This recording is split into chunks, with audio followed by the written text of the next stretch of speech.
Les bons gars sont rares, comme une jeune fille en kabangono. Hey, j'ai sorti mon kabangono dans son kabangono. C'est vrai, les bons gars sont rares. Hey, les filles, pardon, portons nos cabas. Peut-être si plus de filles portent des cabas, il y aura plus de bons gars, ok? Hello everybody, j'espère que vous allez super bien. Bienvenue sur mon Afro Libre. Là, on parle d'Afro Libre. Et en passant, il faut prendre le programme. J'ai un programme capillaire qui s'appelle Des cheveux crépus, souples et longs à ta portée. C'est un programme complet où tu apprends de A à Z. Comment prendre soin de tes cheveux, comment les laisser lâcher durant la semaine et comment les gérer en cas de lissage, teinture, tresse. Voilà, tout ça, tu as ça dans ce programme et vraiment c'est le top du top. Ensuite, tu apprends comment on fait les séparations libres. Tu veux quoi encore? Depuis là, tu ne t'inscris pas. Le lien, c'est dans la barre de description. Clique sur le lien, inscris-toi dès maintenant et commençons cette très belle aventure. Alors, aujourd'hui, je vais parler de mes erreurs capillaires. Oui, moi aussi, j'ai fait des erreurs. Aujourd'hui, vous allez apprendre de mes erreurs. Ne faites pas ça. Et justement, c'est beaucoup d'années d'expérience qui a été mis dans le programme dont je parlais tout à l'heure. Alors, j'ai 3 erreurs à partager avec vous et la dernière est surtout pour les gens qui aiment les DIY. Donc, pour toutes celles qui aiment les DIY, il faut rester jusqu'à la fin parce que la dernière, là, ça vous concerne. Alors, la première erreur que j'ai faite un jour durant ma vie capillaire, c'est de laisser mes cheveux en afro-pop pendant 1 mois et demi. Oui, je sais, on a tous ces moments où on a soit des examens, soit un stress, soit on est malade. Mais quand on est malade, vraiment, on n'a pas le choix. Mais il y a toujours quelque chose qui fait en sorte que on se dit, tu sais quoi, mes cheveux, c'est le dernier de mes soucis en ce moment. Moi, je m'en fiche, je vais seulement me concentrer sur mes examens, mon permis, bref, ma promotion. Mais le truc, c'est que quand tu dis que tu t'en fiches de tes cheveux là, le jour que tu vas faire tes soins, baby girl, tu vas regretter. Le jour là, c'est là où tu vas dire que si je savais, et tu sais que si je savais, ça pique, ça fait mal. Quand tu dis si je savais, tu commences à dire, mais comment ça je suis arrivée au moment où j'ai dit si je savais. J'ai démêlé mes cheveux, je crois, pendant 1 semaine. Je dis bien 1 semaine. J'avais dit, il faut aller pas à pas parce que si je me versais dans ça, j'allais couper. J'allais les casser. Donc moi, j'avais seulement dit une portion après l'autre. Donc ce que je recommande, si vous êtes dans ces situations-là, faites-vous des tresses. Alors, personnellement, j'aime pas les tresses, mais si vous êtes dans ces situations-là, faites des tresses. Parce que c'est beaucoup mieux d'avoir des cheveux sous des tresses et qui durent longtemps.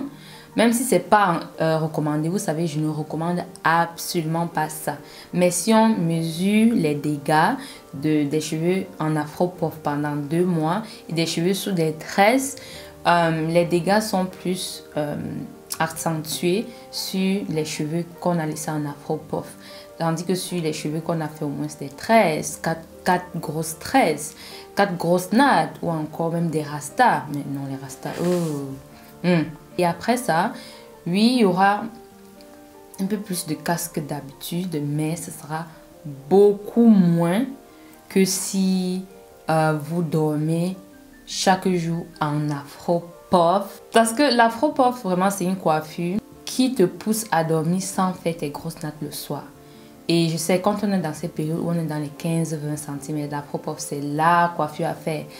Je t'encourage à faire, mais le soir, de manière générale, fais tes grosses tresses avant de dormir. Mais si tu es justement dans cette période-là où tes cheveux, c'est la dernière de tes priorités, parce que oui, dans la vie, il y a les priorités. Et parfois, les cheveux ne sont pas dans les 5 premières priorités. Donc, on les laisse d'abord de côté. Quand c'est dans ces moments-là, très souvent, si tu as la faux puff, tu risques de dormir chaque jour avec comme ça au vent, en afro-puff. Et après, ça va créer beaucoup de conséquences. Donc, c'est toujours mieux d'anticiper et de se dire, ok, c'est mieux que je me fasse au moins 4 grosses tresses. Tu vois, tu peux faire au moins 4 grosses tresses. Les dégâts seront minimes que lorsque tu laisses tes cheveux en afro-puff. Quand j'avais fait ça, je pense que j'ai eu besoin de 1 semaine pour défaire mes cheveux. Du genre, je faisais une partie, je laissais. Et c'était même pas le fait que je ne pouvais pas finir ça en un jour, mais c'était tellement emmêlé que quand tu finis ces mêmes portions, tu es déjà fatigué. Fatigué d'avoir fait... Non, moi, c'est vraiment un truc. Je crois que c'est naturel, il y a eu qui avait dit ça un jour, que même si elle est malade, elle doit faire ses soins toutes les semaines. Vous voyez, je ne suis pas la seule à dire. Donc, faites l'effort de ne pas arriver à ces situations-là, mais c'est la vie, ça arrive très souvent. Et si ça arrive, faites des tresses. Des tresses. Ok. La deuxième erreur que j'ai fait et que je vous invite à ne pas faire, c'est d'utiliser l'aloe vera, surtout le gel là. On prend bien le gel et tout, et on met ça sur ses cheveux en tant que masque ou encore en tant que crème. Vous savez, vous pouvez prendre une crème capillaire et prendre le gel d'aloe vera, mixer les deux et mettre sur les cheveux.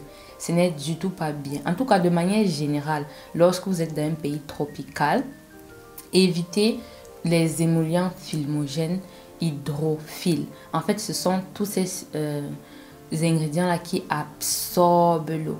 En fait, lorsque vous êtes dans un pays tropical, l'air est humide. Lorsque vous mettez encore ces produits dans vos cheveux, qu'est-ce qui se passe?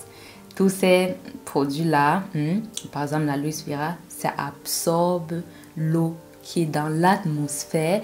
Et qu'est-ce qui se passe? Tes cheveux gonflent, ils shrinkent et après ils s'en mêlent. Tu vois, ça c'est le gombo à éviter lorsque tu as les cheveux frisés, crépus, bouclés, etc. Il faut vraiment éviter ce gombo. Donc, le seul moment où je t'invite à utiliser l'aloe vera si tu es dans un pays tropical, c'est en pré-pou. Donc avant ton shampoing, sachant que, oh j'ai du mal à parler aujourd'hui, sachant que tes cheveux vont absorber les nutriments dont ils ont besoin de ce soin là, et après tu vas rincer et enlever donc cette couche qui reste, ce film là qui reste sur tes cheveux, qui en fait va absorber l'eau. Tu vois, c'est le seul moment. Le reste là, c'est vraiment à éviter à tout coup, à tout prix, à tout coup. Bref, c'est pas important. Je crois que tu as compris. Et toi, dis-moi tes erreurs dans les bas des commentaires. Je suis là où je vous dis mes erreurs comme ça là. Vous ne me dites pas les vôtres. It's not cute. Alors, la troisième erreur, c'est surtout pour celles qui font les DIY. Je sais qu'il y a des filles qui adorent les DIY. Moi, j'aime pas les DIY, mais c'est normal. Certains peuvent aimer. Ce qui m'est arrivé une fois, c'est que j'ai fait une concoction. Parfois, mais c'est très rare que je fais les DIY. Parfois, il y a aussi certains produits. J'ai bien envie d'essayer de faire.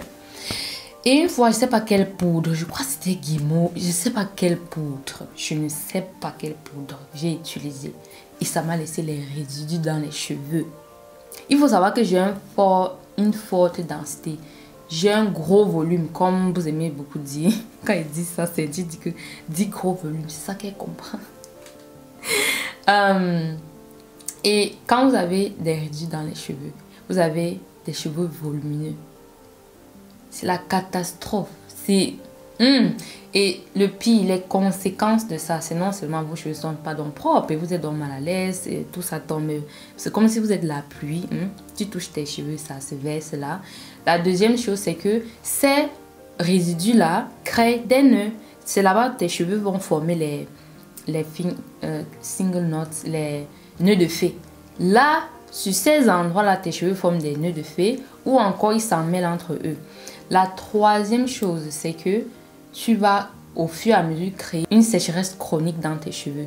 Donc, si tu es une personne, tu fais constamment des DIY et qu'à chaque soin, tu as des résidus, tes cheveux sont déjà couverts de saleté. Et ça fait que quand tu mets les soins, tes cheveux n'absorbent plus. Et raison pour laquelle tes cheveux vont en fait manifester une sécheresse chronique avec le temps. Donc, je t'invite vivement à tamiser tes DIY à fond. Je dis bien à fond avant de les utiliser. Pour ça, je te recommande ça. Moi, comme j'ai dit, quand ça m'est arrivé, j'ai dit que moi, I don't like it. Et quand on a un problème, on cherche la solution. Right? Donc, j'ai ça, la moustique. C'est la tulle. Voilà, je suis couturière, donc j'ai la tulle à la maison. Donc j'utilise ça. Vous avez aussi des tamis qui sont très fins. Mais j'aime ça parce que quand tu mets la préparation, là, après tu appuies. Je suis sûre que toutes celles qui aiment faire les DIY savent de quoi je parle. Tu sais de quoi je parle. Et pour encore maximiser le tout, moi pour maximiser tout. Parce que là encore, il y a les produits, tu vois. Les résidus là, les produits, ils peuvent passer par ici. Donc, quand tu finis de faire avec ça, tu prends encore ça. On appelle ça l'organza. Ouh, j'ai envie de me coudre un habit avec ça, sexy. Vous allez voir quand je vais coudre ça.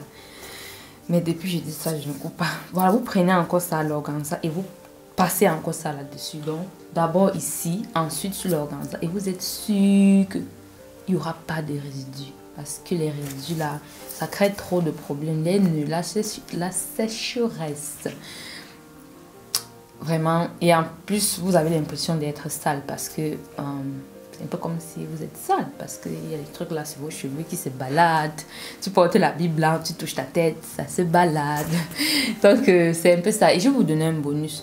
Un bonus, c'est le fait de ne pas dormir avec le foulard pendant une longue période. Et je vais vous mettre les images ici à quoi mes cheveux ressemblent. Donc, les petits cheveux qui se baladent là se sont enroulés. Et ça crée en fait de la casse parce que quand on veut démêler ces trucs qui sont enroulés, c'est très difficile. Et parfois, on prend les ciseaux et on coupe. Et quand on veut éviter donc ça, il faut être rigoureux. Oui, dans la vie, quand tu veux des résultats, tu vas devoir être rigoureux, tu vas devoir être consistant.